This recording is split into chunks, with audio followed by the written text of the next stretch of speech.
Well, good afternoon, everyone. Good afternoon. Thanks for making some time to look at biotransformation and the opportunity to connect biotransformation to better human health and better outcomes for the environment and for ag bioscience. We're joined today by a number of incredible leaders from my left to right, your left to right.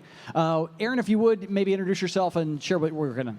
Yeah, hi, my name is Aaron Schott. I'm the CEO of a company called BioMedit. BioMedit actually began life as a carve-out from Elanco Animal Health, where we took a microbial biotechnology platform that we had built at Elanco and moved it into a small company format, raised venture capital, founded the company here in Indiana, and now have progressed to take our novel approach to treating animal health really to the product stage. Our approach is to understand microbial ecosystems, and then use that understanding to modulate what happens in the microbiome of an animal, either through reshaping it or through engineering it differently using synthetic biology and creating novel animal health solutions. So we talk a lot about bioinnovation, biotransformation, expands and spans everything from human health to animal health to food to green chemistry. We'll hear all about it. Mark, share a little bit about your background and your journey with what you're working on. Sure. Thanks for the opportunity today. My name is Mark Warner. I'm CEO and co-founder of Liberation Labs.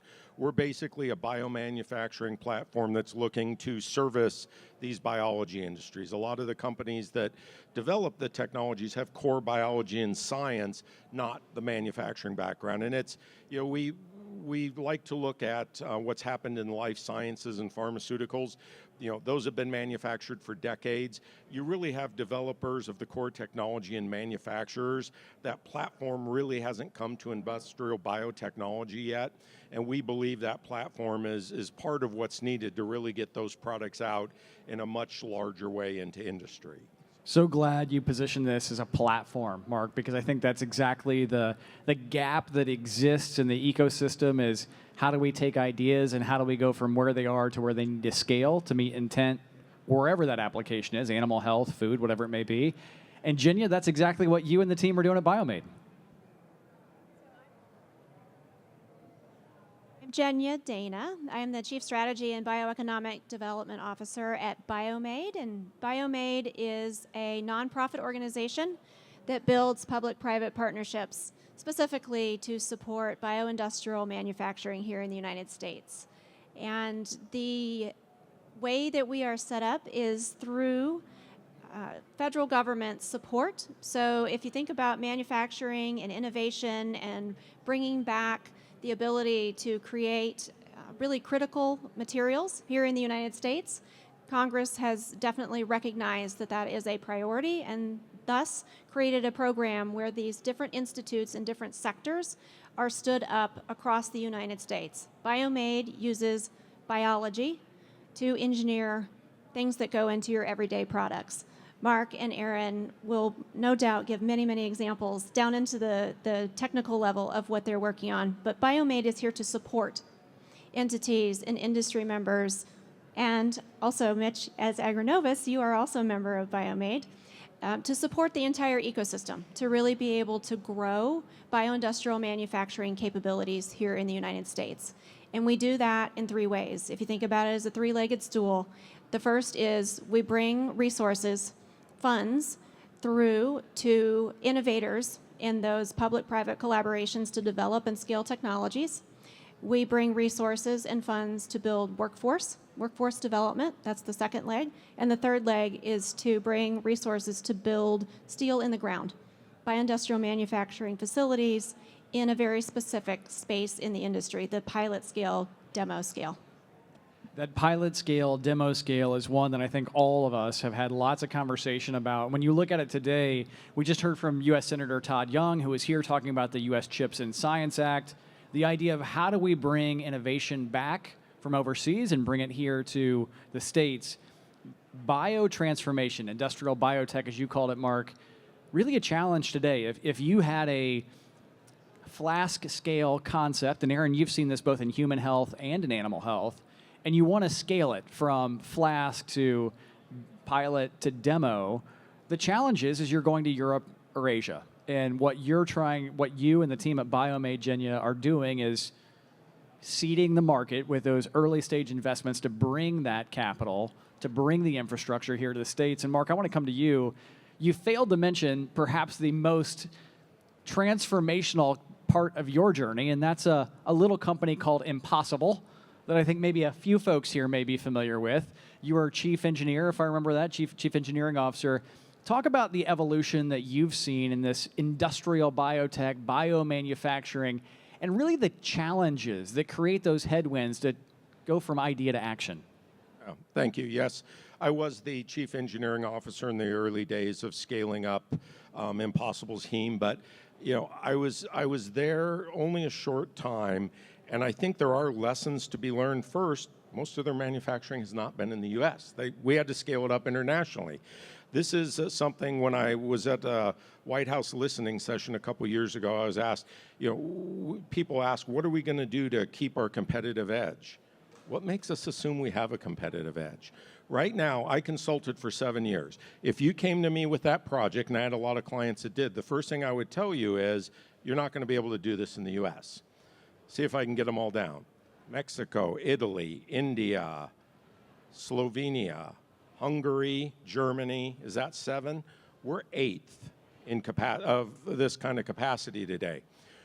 I love Slovenia myself when we have less applicable ability to scale up these projects. So that's been part of the problem, is getting we love to develop things as a country. We haven't always liked to manufacture them. And if I can get a quick aside, I always give the example of, and I also want to point out, we need the scale up. I'm not saying we don't. Building all manufacturing without scale up is a mistake. Think of biotechnology companies like web developers. You're going to develop this great iPhone app. What if everybody still owns a flip phone? Okay? You're going to develop your iPhone app, but the handful of flip phones that exist are overseas. So what happens is companies end up, to some degree, lack of technical term, dumbing down their process to fit the older platforms because what they need doesn't exist. And that's where I think on the scale-up side, someone like BioMade and then us on the large scale is that fit-for-purpose platform that's meant to run the biology the way it's designed, not have to adapt it to a 50-year-old facility. I think those headwinds that you hit are something, Aaron, you and I have talked a lot about on the capital front. So there is a capital component that is missing in terms of infrastructure, and Genya and the team at BioMade are trying to do that. But a lot of venture capital, and I know there are a number here with us today, a lot of venture capital investors simply don't want to put money to work in CapEx. They want to focus on innovation. As a guy who had one of the largest early stage raises in 2022 of BioMedit, share more about how this bio-innovation economy and venture capital have collided and maybe created some headwind. Yeah, I think we have let's say a background of the capital cycle, right? Booms and bust cycles. 19, 20, 21 was a boom cycle. 22 was the sort of the moment it turned south. 23, I think everybody thought was the floor. I think 24 is the floor, and I think we'll start to see things pick up materially in 25. So that's the background of all venture capital across all industries. If we think about ag tech investing, ag tech has had the highest high in that period and now the lowest low. So how the mighty have fallen in some sense, and a lot of it has to do with what I believe is a penchant for trend investing. I think alternate protein sources became a hot spot for investing in this last boom, and their inability to scale, both to meet customer needs as well as scale to beat, commercial cost points, I think has held things back, and now we're seeing the reset occur within those categories. But it spills over then to anything that might be considered ag tech. So I'm a company that's trying to raise money to make livestock production better, but I'm grouped in the group of cell-based and plant-based meat companies that are now floundering and struggling and can't raise. So we don't have the sort of the precision, acuity that we need within the different categories in a space sometimes, especially when tough times get tough, because people just say, oh, that area is cold, so I'm not going to touch it, and that area is hot, and so I'm going to overplay it. And I think I think what we would hope for then is a venture capital industry, private equity industry that sort of learns the nuances of these emerging sectors that are driven by technology that is unfolding in front of us, and can make better precision bets and hopefully get better results that don't get lumped into categorical patterns of behavior. Well, I think while we're on capital, I want to spend some time here because I think this is a real key challenge that we have to solve. You mentioned PE, private equity. We've talked a lot about venture capital, but the reality is, and Jinya, feel free to take this one and get us started. When you look at what is happening in industrial biotech today, it cannot be one capital source. We have to look at debt. We have to look at new debt vehicles. We have to look at venture and look at new venture vehicles. We have to look at private equity and new private equity vehicles. Maybe share how you and the BioMade team you're seeing these projects all across the country. How are folks stitching together, whether they're states, whether they're regions, whether they're individual companies, stitching together the capital to actually make biotransformation possible? So I have to give great credit to Congress on this one. And again, you mentioned Senator Todd Young already. He was on stage here just prior to us getting up here. He's been a huge supporter of the transformational power and needing to protect and promote the bioeconomy and biotechnology. And he's doing terrific work in that space of ensuring that there are additional resources, substantial resources, that are coming into the ecosystem now to bring that capital to bear in places where the private sector is not able to go. They face different pressures and different metrics of success.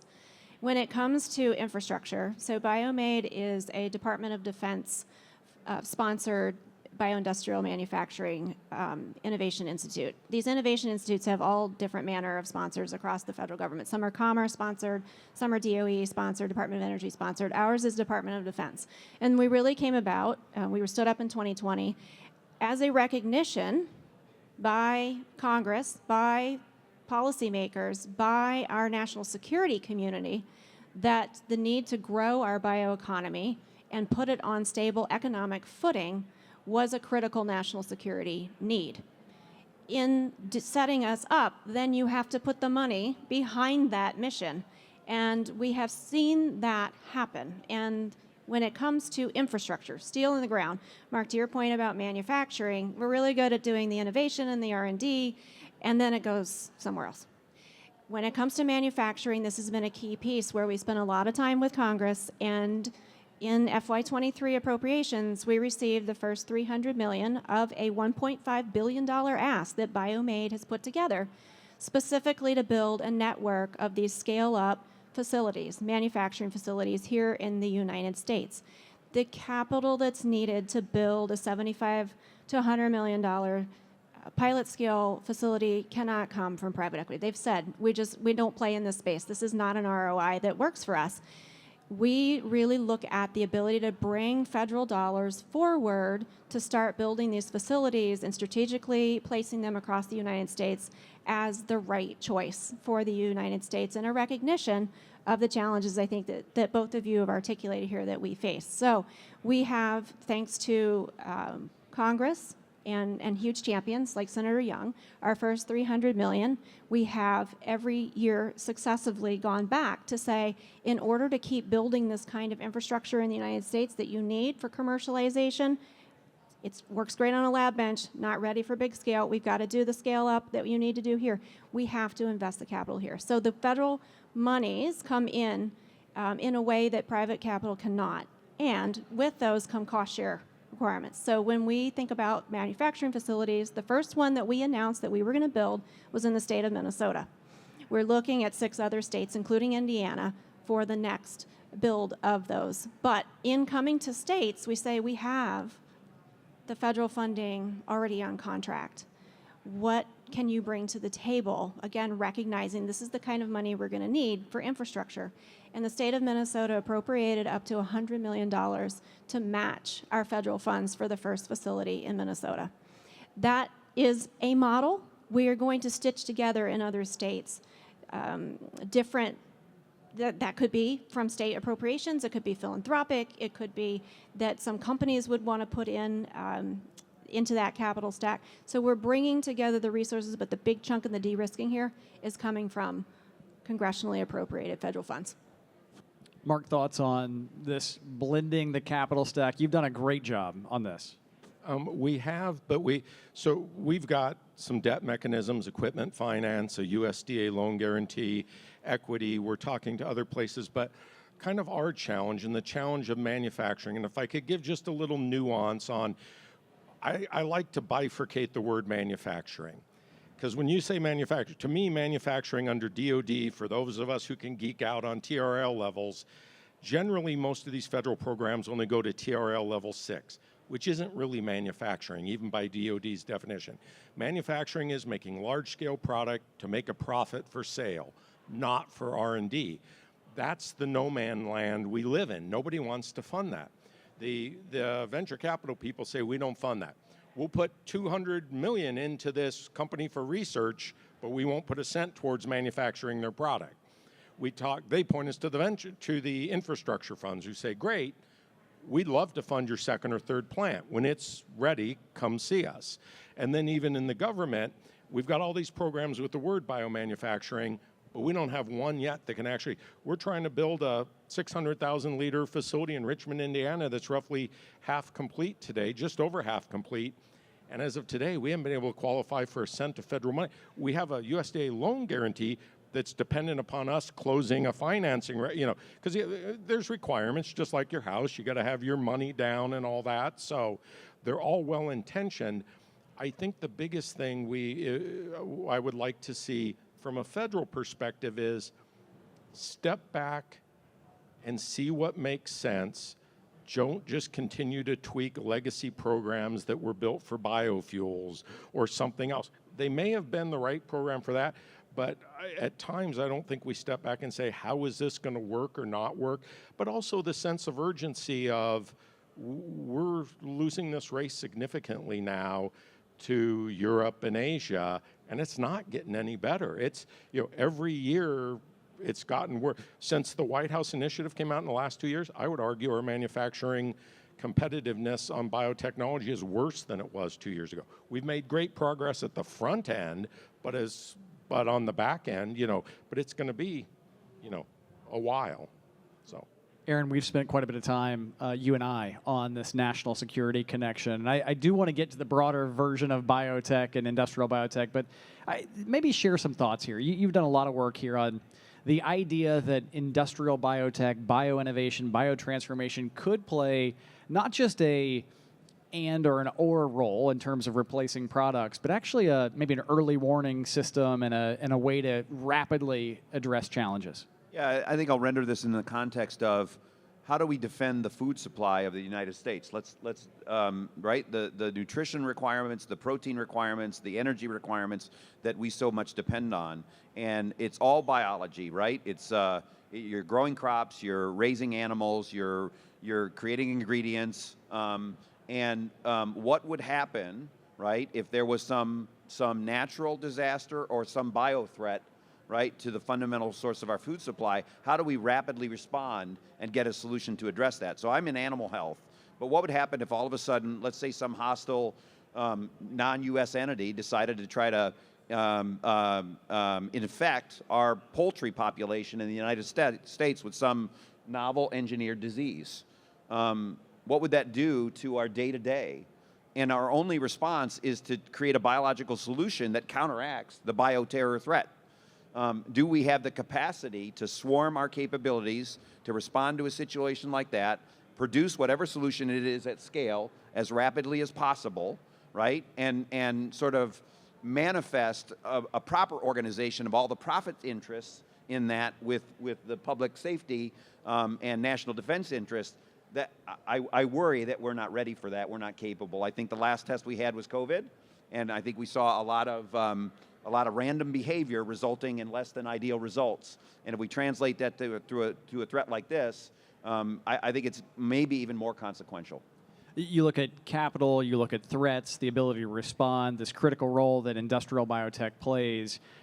Maybe an open question here, and whoever wants to take this first, feel free to take it. But as we look at industrial biotech, biotransformation, whatever we want to call it, Now, this has been an area that, to your point, Mark, earlier, I think in 2020 was where we saw the White House come out and really focus on this. Has been an area, Aaron, that you spent your career in. Jenya, you as well, spent a lot of time here. Why is it now? Why is it now that industrial biotech has emerged to the top of the list as a priority? Is it science has evolved to the point where we can actually do this? Is it there's a desire by the end consumer for a solution that is perhaps more environmental? Or is it actually macroeconomics, where it's whether it's a threat reduction and there's a premium paid for that? Or is it that we're actually in a place where we can do this and generate a product that's as good at a lower cost? I think there are going to be a lot of different answers to that. I'll take it from the angle that we often think about it, and it is supply chain vulnerability.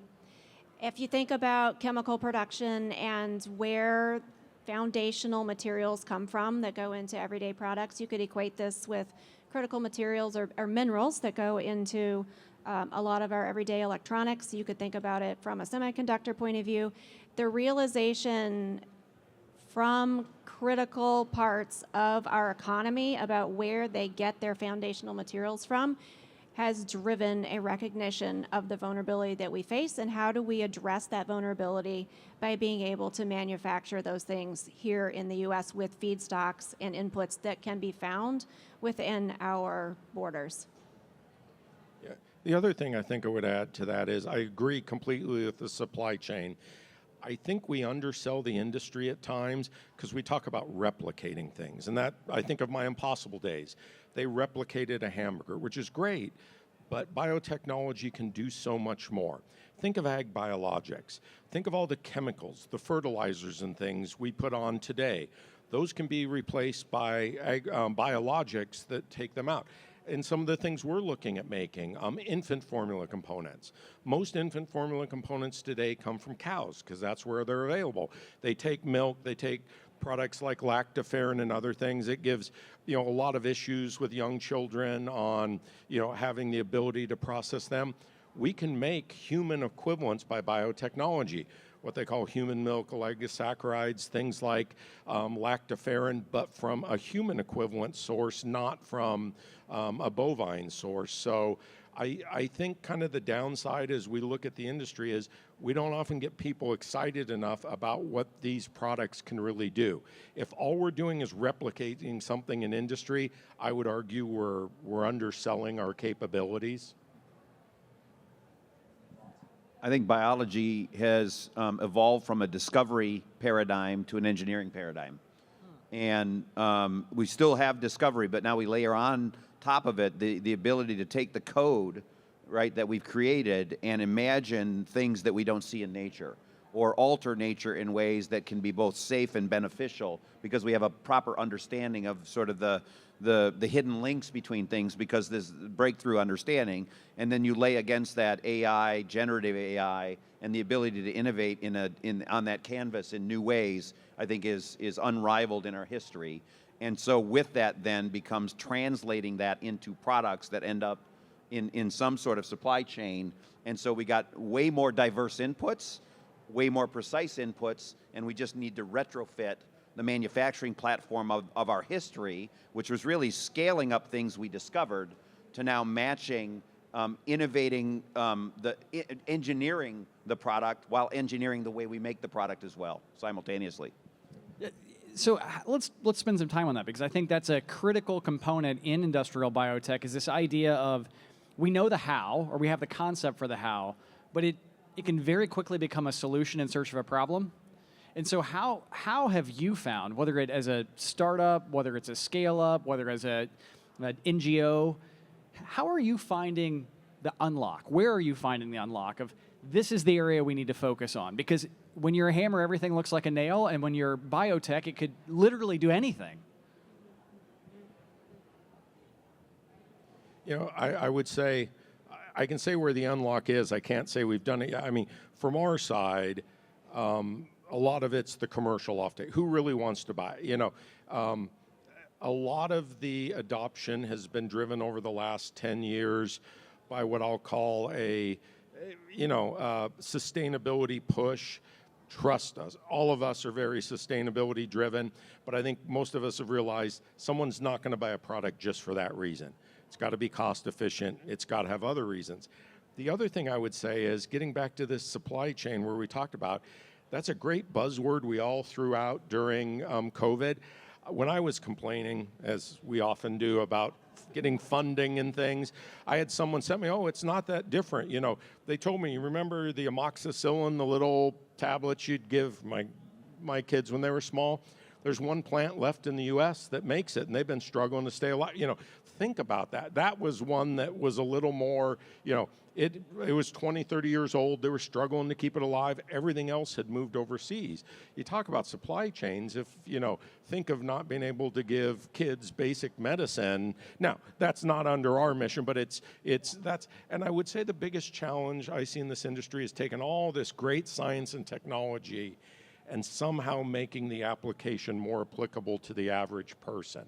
I think that's something we all struggle with, to get people to see the value through complex science. Any thoughts, Jinya? Yeah. We spend a lot of time thinking about the business model that the business models that are articulated to us by our innovators that are coming through that first leg of the stool that I talked about, which was the co-investment that we make and technology development and scale up. And really the understanding of these companies and these innovators on what is that end market and how are you going to disrupt an incumbent. You know, I made that comment about the chemicals industry, thinking about disruption in the chemicals industry and how you will actually affect that change if you are an innovator, and what are investors looking to see and understand about your total addressable market and the sustainability of that market. There are a lot of questions that I myself and my team think about when we look at where are the choices that our innovators making? Where are they leading us in this field? It is not our job to pick winners and losers, right? So we are a little bit along the lines of that sort of platform type of entity. We need to grow the entire industry, but there also needs to be support for the innovators and the companies that are coming through, that the choices that they're making are ones that are going to carry them forward and find a place in the market. And because we also work in a policy environment ourselves, we have the power of our ecosystem and our network to think about, are there ways to influence the incentives, there have been great examples in Europe in particular about policy changes that have incentivized changes in the types of things that can go in different products. Are we going to see that here in the United States? What are other countries doing in that space? What are our companies and our innovators really considering about the policy regulatory incentive landscape as well when they are thinking about where they're going with their product design and commercialization? I was going to build on that. Government in two ways. Government should not pick winners, so I was glad to hear you say that, because I think that skews or queers behavior in the marketplace.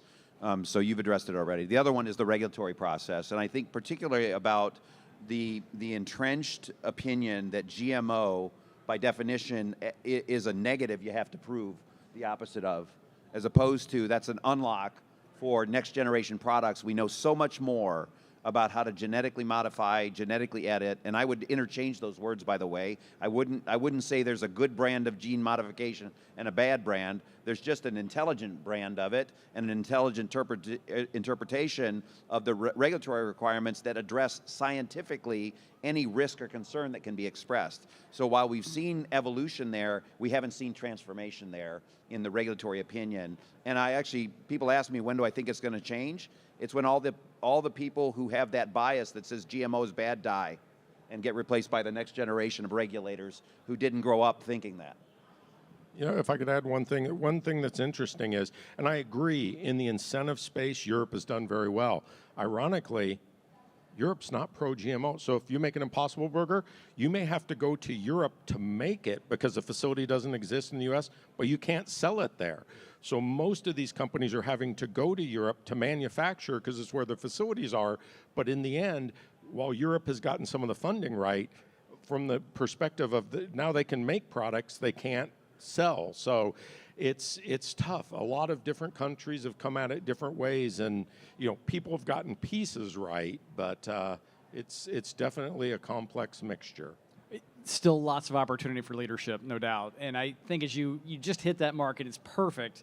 As you look at the current commodity markets today, so Agronovis, we lead the focus on ag bioscience, food, animal health, plant science, ag tech, agriculture. And if you look at what's happening in the commodity markets today, corn as an example, so corn's down 25% year over year. You look at a key contributor to biotech innovation, particularly fermentation, dextrose, corn sugar. Is the current setup, or as we think about the current setup for innovation, is the depression of the corn market, of ag markets, actually an accelerant here, where there could be a drive to say, hey, we need to ferment more things. Now that the cost of actually the fermentation fuel, if you will, is lower, maybe we have a little bit more margin to play with, we can go chase this. That's interesting, because I learned when I come to the Midwest, I have to be prepared to talk more corn than I usually talk. I had someone tell me that for the first time, and I was surprised, because dextrose prices aren't down. Dextrose Also prices margin. are about 50% higher than they've been. Now, I had people tell me yesterday, I don't know if that it's probably more of a conversion issue on their side, but while the corn prices are down, unfortunately, dextrose, because we've gone out for bids and they've been, we're trying to wait and see if it comes down out of COVID, but the actual dextrose prices have been higher. But I think, clearly the U.S. is set best to manufacture these, because as we always tell people, for large-scale biomanufacturing, sugar, labor, and power are 75% of the manufacturing cost, and they're roughly equal. So just going where sugar's cheap doesn't do me any good. Same with power. I can go to Europe, and part of the problem with Europe right now is power's 2 to 3 times what it is in the U.S. Labor's more expensive. By far, when we looked worldwide, we think the U.S. Midwest, and specifically Indiana, was set up as best at, 7.5 cent power. Worldwide, that's pretty good. You might find 5-6 cents somewhere, but we also get to 10-15 cents pretty quick. Sugar supply and cost is very good, and labor. In the end, it was labor that brought us here. We were looking at some states I won't mention, but they grow a lot of corn too, and in the end, they were just too rural. We like the mix of, just the history here of the ability to get people in large-scale biotech. Granted, maybe a little more pharma than us, but, close enough for the kind of work we're doing. So it's definitely been a big draw for us here. Aaron, you've operated in this space, former R&D chief for Elanco, second largest animal health company, an independent animal health company in the world. A lot of fermentation within Elanco. You've operated in these cycles of commodity prices. Have you noticed historically, do commodity prices and this input drive any ability to innovate faster or cheaper?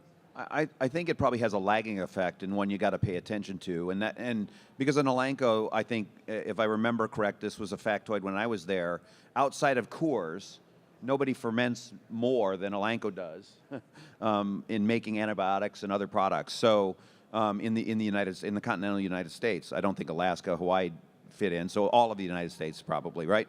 So from that standpoint, I think Elanco has to have a view of the input supply chain well in advance of how they think about it. And the key, particularly in animal health, where you don't have redundant manufacturing systems, your goal is to never miss a sale. You don't want manufacturing to become the sales prevention department. So you end up having working capital deployed to inventory of inputs as well as your product. And I just think that's an industry that's adapted and adopted that. And therefore, I think they have a long-range view, but at the same time, they have buffer because of the fact that they have to have reliable supply because they don't have redundant, let's say, operations.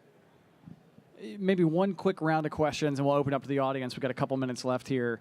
Jenny, we'll start with you. As you look at this next chapter of bioinnovation, of industrial biotech, what are you most optimistic about? And then what do you see as the challenge that we can't fail at? What can we make sure that we have to avoid? We have to understand what I like to call patient capital. And I think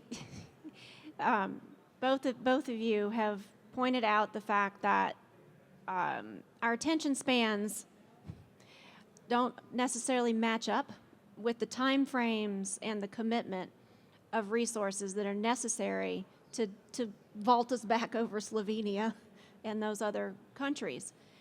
When we think about and we talk with supporters or people who are just learning about bioindustrial manufacturing and why should they care about this space, we remind them that places like China will do an investment for 25 to 50 years time horizon. That's what they're thinking through. This is no secret to anybody who works in any of these spaces that we operate in the U.S. in much smaller chunks of time in terms of our planning and our commitment. But that is the thing that is the biggest concern of mine, is that we're going to take our eye off the prize and really get distracted from the goal that we are trying to achieve here.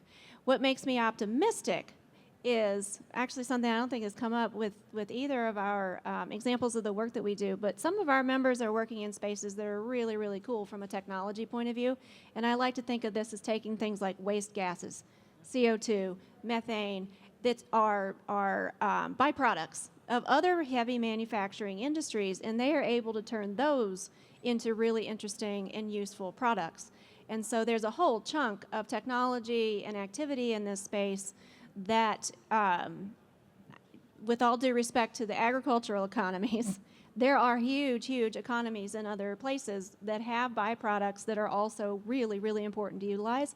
And so from a personal point of view and seeing some really interesting technology coming in this space, that's the part that makes me very excited too, is to see some of those other feedstocks coming into this space and what we can do with those. Mark, optimistic, challenge? I'm optimistic. Just the truly exciting new products that are out there that, you know, as these products start to get to commercial scale, you know, they function better than what we have. And I'd get, you know, the challenge continues to be, we've been, you know, the venture focus has pushed to a lot of discovery and stuff. You know, the basic answer is we've got to start making money on these products. I mean, you know, you can joke, but it's not really a joke. At some point, if people don't start getting paid back their capital, they're going to quit putting it in. So I think I think the industry, you know, has gotten a much better focus on real products, understanding adoption cycles, that you don't have a great novel ingredient and have a CPG company buy it a week later. It takes 18 months. And you better have that built in your plan. So I definitely think a lot of companies are focusing that way, but we've certainly got to get there quickly. Aaron? Yeah, we think about this in terms of the ecosystem, right? We're going to innovate novel products. You need talent, you need capital, and you need ideas. I'll render this in the context of Indiana. Talent, no problem. Ideas, no problem, probably as a result of the great talent here. Capital and patient capital, I think, is an opportunity space for Indiana, but generally in this category, for all investment pools, we have investor pools that are made for rapidly flipping tech companies and biotech companies into alternate ownership models as the dominant way to generate returns. And if there's a public market opportunity, that's a means to the flip. The companies in this space are not going to be as sexy as that. Startups are sexy. You get wrapped up thinking, I'll sell this company in 2 years at 5x. And when it doesn't happen, what do? Well, you have to scale up, right? And when you finish scale up, what do? You have to do what I call finish up. So startup, scale up, finish up. And we're really intrigued by startup.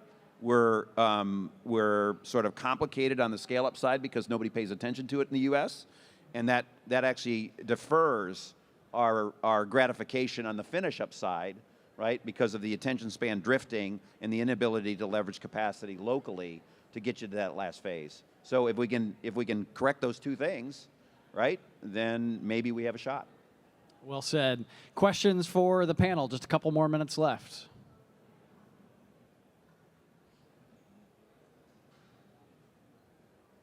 Okay, seeing none, I'm going to make I'll make my last question then. So I see a number of investors, I see a number of startups. I know in both of your companies everything have gone swimmingly. No challenges, no hurdles, no problems. But let's just assume hypothetically that challenges have happened. What advice would you give to both investors and startups with us today focused on biotransformation?